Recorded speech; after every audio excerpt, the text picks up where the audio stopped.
ఇప్పుడు యేసు అంటే ఇక్కడ యేసు ప్రభువుని గురించి మాట్లాడుతున్నప్పుడు లూకా గారు తన వాడుక చొప్పున ఏం చేశాడంటే తన వాడుక చొప్పున విశ్రాంతి దినమందు సమాజ మందిరములోనికి వెళ్ళి అన్న మాట ఇక్కడ లూకా గారు రాస్తున్నారు. అంటే అర్థం ఏంటంటే ఆయన శనివారం వచ్చింది అంటే లేదా విశ్రాంతి దినం వచ్చింది అని అంటే ఎక్కడికి వెళ్ళేవాడు అనమాట? ఆయన సమాజ మందిరానికి వెళ్ళేవాడు.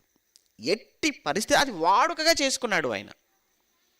అంటే పిల్లవాడు ఎలా అయితే స్కూల్కి వెళ్ళటం అనేది వాడుకో, ఒక ఉద్యోగస్తుడు ఎలా అయితే ఉద్యోగానికి వెళ్ళటం వాడుకో, ఒక ఇంట్లో ఇల్లాలు వంట చేయటం ఎలా వాడుకో, అలానే యేసుక్రీస్తు విశ్రాంతి దినం వచ్చిందనంటే ఆయన ఎక్కడికి వెళ్ళేవాడు?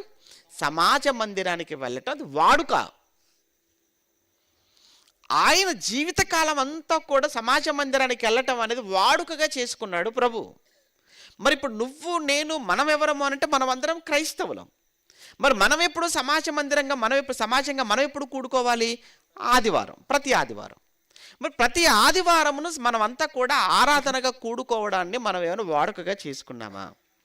ఒకవేళ నిజంగా ఆదివారపు ఆరాధనకి వెళ్ళటం అనేది నీ జీవితంలో వాడుకగా నువ్వు చేసుకుంటే ఎట్టి పరిస్థితుల్లో నువ్వు మానుకోలేవు. అప్పుడు ఏమంటావో తెలుసా?